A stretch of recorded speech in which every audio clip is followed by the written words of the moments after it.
mi prometido quiso firmar un acuerdo prenupcial para proteger lo suyo. Pero terminó probando que yo tenía más, y que sus deudas estaban a nombre de su madre muerta. Cuando su padre lo supo, fue él quien me ayudó a dejarlo sin nada. No sé en qué momento exacto todo empezó a sentirse raro, pero mirando hacia atrás creo que la primera grieta apareció cuando mi prometido empezó a hablar del acuerdo prenupcial como si fuera un trámite más. Algo obvio que simplemente tenía que hacerse. No lo planteó como una conversación entre los dos, sino como una decisión ya tomada. Recuerdo que me dijo que era para proteger lo suyo, que era lo más inteligente, y aunque intentó decirlo con calma, había algo en su tono que me hizo sentir inmediatamente incómoda, como si de pronto yo hubiera pasado de ser su pareja a convertirme en un posible problema. Llevábamos 3 años juntos, no era una relación improvisada ni superficial. Ya habíamos hablado de comprar una casa, de cómo organizar nuestras finanzas, incluso de tener hijos más adelante. Yo nunca dependí de él económicamente, siempre trabajé. Tengo mi propio departamento que compré antes de conocerlo y algunos ahorros que he ido construyendo con el tiempo. Por eso me chocó tanto que de repente apareciera esta necesidad de protegerse, como si yo estuviera esperando algo de él o como si mi presencia implicara un riesgo. Aún así no quise reaccionar de forma impulsiva. Le dije que estaba bien, que podíamos revisarlo, que si eso le daba tranquilidad podíamos hacerlo bien, con abogados de ambas partes. En ese momento de verdad intenté verlo como un paso lógico, algo práctico, pero ya había una incomodidad que no desaparecía. No era el acuerdo en sí, era la forma en que lo planteó y lo poco que parecía confiar en mí. Todo se complicó cuando entraron los abogados. El suyo llegó con un documento bastante extenso donde se detallaban todos los activos que él quería proteger, propiedades, cuentas, inversiones y algunas cosas que mencionó como participaciones familiares. Era un listado largo, bien estructurado, aparentemente claro. Yo llevé a mi propia abogada porque no soy ingenua y quería asegurarme de que todo estuviera en orden. Al principio la reunión fue bastante normal, revisando cláusulas, aclarando términos, nada fuera de lo esperado. Pero en cuanto mi abogada empezó a hacer preguntas más específicas, la situación empezó a cambiar. No eran preguntas agresivas ni nada por el estilo, simplemente detalles básicos sobre la titularidad de ciertas deudas que aparecían en el documento. Fue ahí cuando noté que él se tensó. Al principio intentó responder con seguridad, pero sus respuestas eran vagas, como si estuviera improvisando. Mi abogada insistió un poco más y pidió documentación adicional, y entonces apareció el primer dato que no cuadraba. Varias de esas deudas no estaban a su nombre. Estaban a nombre de su madre. Su madre había fallecido hace años, algo que yo sabía desde el principio de la relación. En ese momento pensé que era un error administrativo o algo heredado que no se había resuelto bien. Pero la incomodidad en la sala era evidente. Él empezó a ponerse nervioso, a justificarlo de maneras poco claras, diciendo que eran cosas temporales, que luego se regularizarían, que no era un problema real. Mientras más hablaba, menos sentido tenía todo. Mi abogada no lo acusó directamente, pero dejó claro que aquello no era normal y que necesitábamos entender exactamente qué estaba pasando antes de seguir adelante con cualquier firma. Yo ya no estaba pensando en el prenupcial, estaba intentando procesar lo que estaba viendo. La persona con la que pensaba casarme estaba claramente ocultando algo serio, y no parecía tener una explicación coherente. Cuando finalmente lo confronté a solas, su reacción fue peor de lo que esperaba. En lugar de reconocer el problema o intentar explicarse con honestidad, se puso a la defensiva y me dijo que no era ilegal, que todo el mundo hacía ese tipo de cosas y que era solo una forma de manejar mejor las deudas. Esa respuesta fue lo que terminó de romper cualquier confianza que quedaba. No solo era lo que había hecho, sino la naturalidad con la que lo justificaba. En ese momento entendí que no se trataba de un error puntual ni de una mala decisión aislada, sino de una forma de actuar que yo no conocía y con la que no podía convivir. Cancelé la boda esa misma semana sin darle demasiadas vueltas. No fue una decisión impulsiva, fue más bien una especie de claridad repentina donde todo encajó de golpe. Sentí enojo, sí, pero sobre todo una enorme decepción por darme cuenta de que había estado construyendo planes con alguien que claramente no era quien yo creía. Pensé que al tomar esa decisión todo terminaría ahí, que simplemente cada uno seguiría su camino y ya está. Pero lo que no sabía en ese momento era que lo que había salido a la luz con ese acuerdo prenupcial era solo una pequeña parte de algo mucho más grande. Y lo que vino después terminó siendo incluso más inesperado que todo lo anterior. Actualización 1.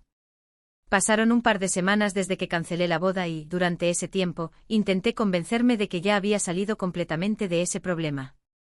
Corté contacto con él casi de inmediato, bloqueé su número después de un par de intentos insistentes de llamarme y me concentré en retomar mi rutina, en recuperar cierta normalidad después de todo lo que había pasado.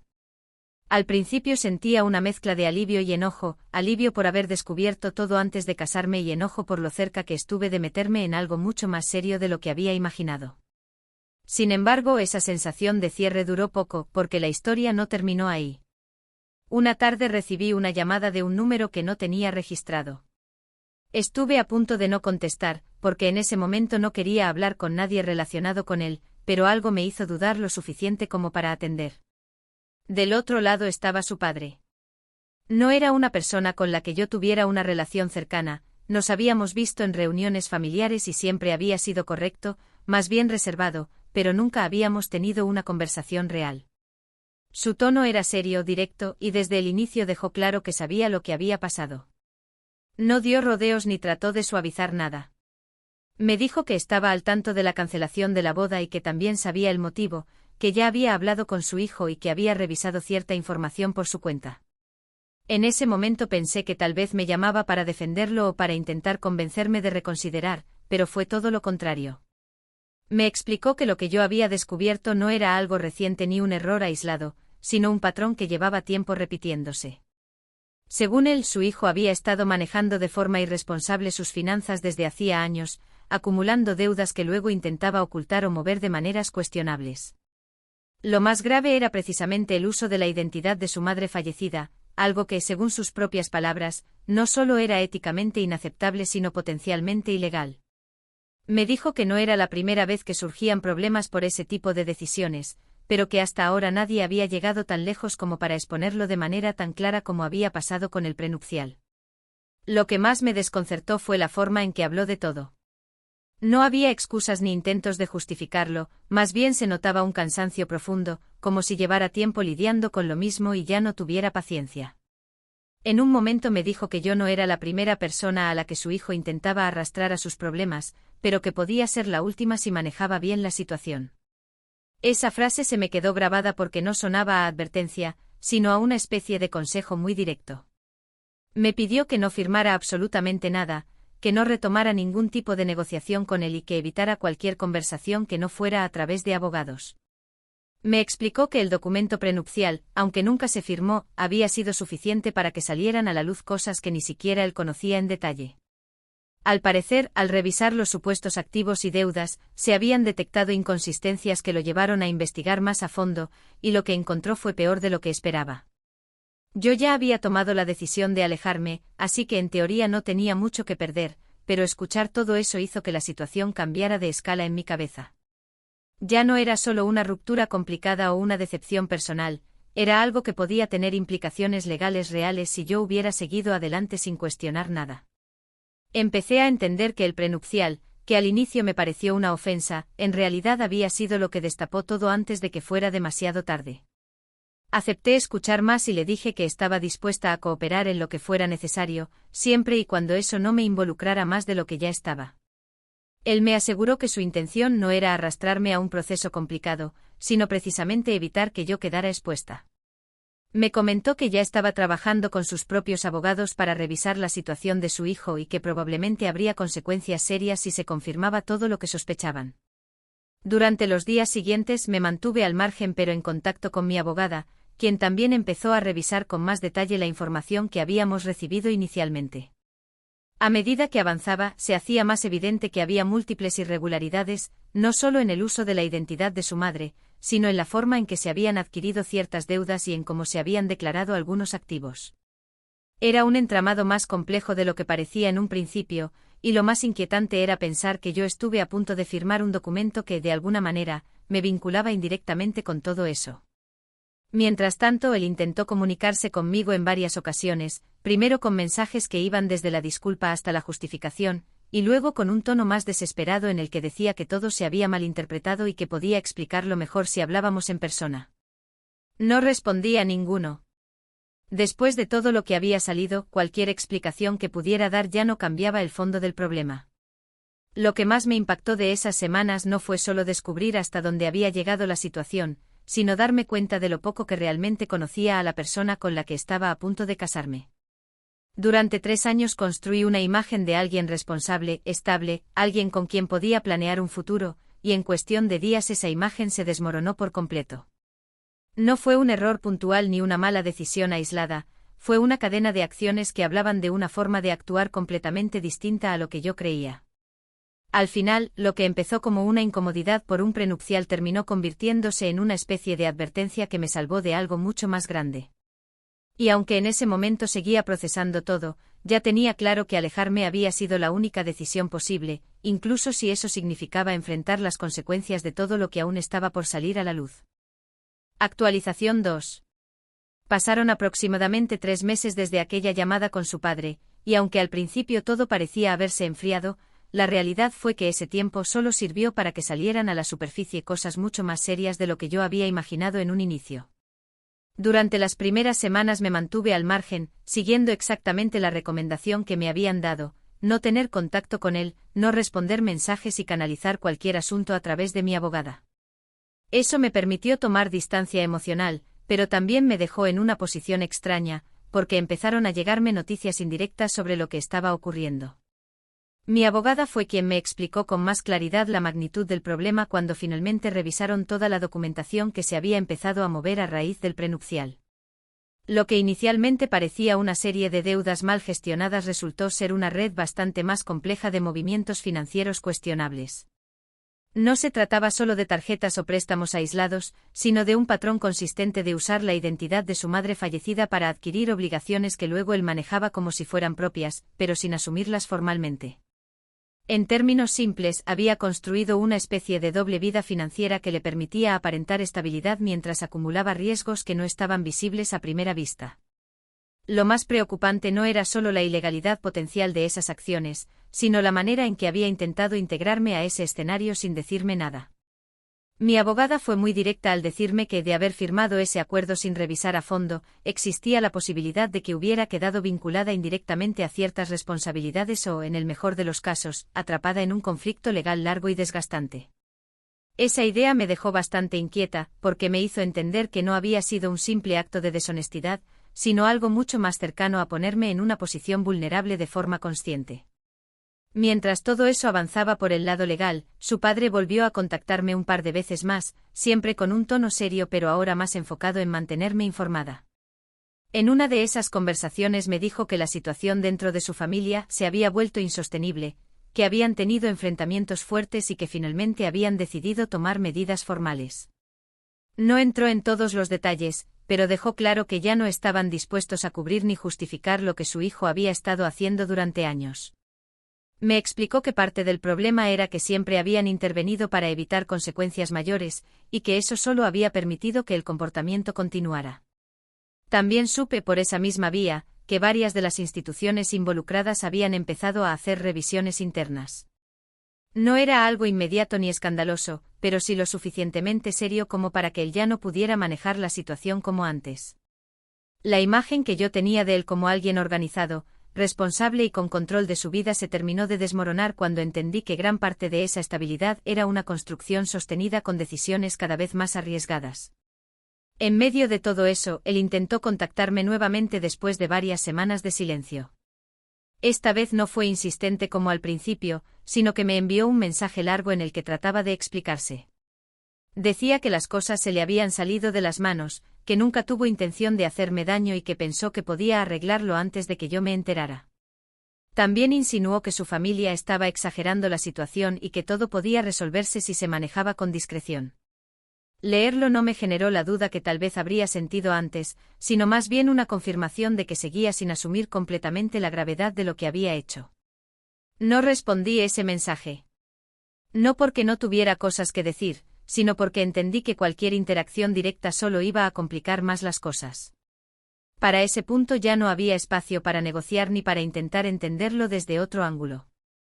La confianza estaba completamente rota y, más allá de lo emocional, también había un componente de autoprotección que no podía ignorar. Con el paso de las semanas, todo empezó a asentarse. Mi vida volvió a un ritmo más estable, retomé proyectos que había dejado en pausa por la boda y empecé a reconstruir esa sensación de normalidad que había perdido por un tiempo. Aún así, la experiencia me dejó una marca clara. No tanto por la relación en sí, sino por lo cerca que estuve de involucrarme en algo que habría tenido consecuencias mucho más profundas. A día de hoy, lo veo con una mezcla de distancia y claridad. No siento la necesidad de saber en qué terminó exactamente su situación legal ni cómo resolvieron los problemas dentro de su familia. Lo que sí tengo claro es que esa decisión de cancelar la boda, que en su momento se sintió abrupta y dolorosa, fue probablemente una de las más importantes que he tomado. Porque no solo me sacó de una relación que ya no era lo que creía, sino que también me evitó entrar en un escenario donde las consecuencias habrían sido mucho más difíciles de manejar. Actualización final. Pasaron varios meses más antes de que pudiera decir, con cierta honestidad, que todo aquello había quedado atrás. No fue un corte limpio ni inmediato, sino más bien un proceso largo en el que poco a poco fui entendiendo hasta qué punto había estado cerca de involucrarme en algo que habría complicado mi vida durante años. Al principio seguía recibiendo información fragmentada a través de mi abogada y, en menor medida, de su padre, pero con el tiempo esas actualizaciones se volvieron menos frecuentes, señal de que las cosas ya estaban tomando un rumbo más definido sin necesidad de que yo estuviera involucrada directamente. Lo último que supe de manera clara fue que la situación legal de él se había formalizado mucho más de lo que inicialmente parecía. Algunas de las instituciones financieras afectadas comenzaron procesos para esclarecer las deudas y la forma en que habían sido adquiridas, y aunque no me dieron detalles específicos, quedó claro que el uso de la identidad de su madre no iba a pasar desapercibido ni podía seguir siendo tratado como un simple arreglo temporal. Su padre, en una de nuestras últimas conversaciones, me dijo que finalmente habían dejado de intervenir para protegerlo y que cada decisión que había tomado durante años estaba empezando a tener consecuencias reales. No lo dijo con enojo, sino con una especie de resignación, como alguien que ya no puede ni quiere sostener una situación insostenible. En paralelo a todo eso, también hubo un cierre más personal que, aunque no era necesario, terminó de darme claridad. Después de varios intentos fallidos de contactarme, él logró hacerme llegar un mensaje a través de un correo que no tenía bloqueado. Era un mensaje largo, mucho más estructurado que los anteriores, en el que intentaba explicarse con más calma. Decía que nunca tuvo la intención de hacerme daño, que las decisiones que había tomado habían empezado como algo pequeño y que con el tiempo se le habían salido de control. Reconocía, al menos en parte, que había manejado todo de forma deshonesta y que el prenupcial había sido un intento de mantener separadas nuestras vidas financieras sin tener que contarme la verdad. Leí todo el mensaje con atención, no porque estuviera considerando volver a hablar con él, sino porque necesitaba entender si había algún tipo de arrepentimiento real o si simplemente estaba tratando de acomodar la narrativa a su favor. Lo que encontré fue una mezcla de ambas cosas. Había momentos en los que parecía genuinamente consciente del daño que había causado, pero también había justificaciones constantes, pequeñas formas de minimizar lo ocurrido o de presentarlo como algo inevitable dadas sus circunstancias. Esa ambigüedad terminó de confirmar algo que ya venía sintiendo desde hacía tiempo: no era alguien en quien pudiera confiar, no solo por lo que había hecho, sino por la manera en que seguía explicándolo. No respondí a ese mensaje. No porque no tuviera nada que decir, sino porque entendí que cualquier respuesta solo prolongaría una conversación que ya no tenía sentido para mí. En ese punto, lo importante no era que él entendiera mi postura o que yo obtuviera algún tipo de disculpa más clara, sino cerrar definitivamente ese capítulo sin dejar espacios abiertos. Con el paso del tiempo, empecé a reconstruir mi vida desde un lugar más tranquilo. Retomé planes que había dejado en pausa, reorganicé mis finanzas con más claridad y, sobre todo, cambié la forma en que veía ciertas decisiones importantes. Todo lo que pasó me dejó una lección bastante clara sobre la importancia de no ignorar las señales incómodas, incluso cuando vienen de alguien en quien confías. Durante mucho tiempo quise creer que el tema del acuerdo prenupcial era solo una diferencia de perspectiva, algo que podíamos resolver hablando, pero en realidad fue la puerta que permitió ver algo mucho más profundo. También entendí que no se trataba solo de lo que él había hecho, sino de cómo yo había estado dispuesta a racionalizar ciertas cosas para evitar el conflicto. Acepté revisar un acuerdo que me hacía sentir incómoda desde el inicio, minimicé actitudes que ahora veo con más claridad y asumí que la confianza que yo tenía era suficiente para sostener la relación sin cuestionar demasiado. No me culpo por eso, pero sí lo tengo presente como algo que no quiero repetir. Hoy cuando miro hacia atrás, no siento enojo constante ni necesidad de revancha, sino más bien una sensación de haber evitado algo que habría sido mucho más difícil de manejar si hubiera pasado un poco más de tiempo sin descubrirlo.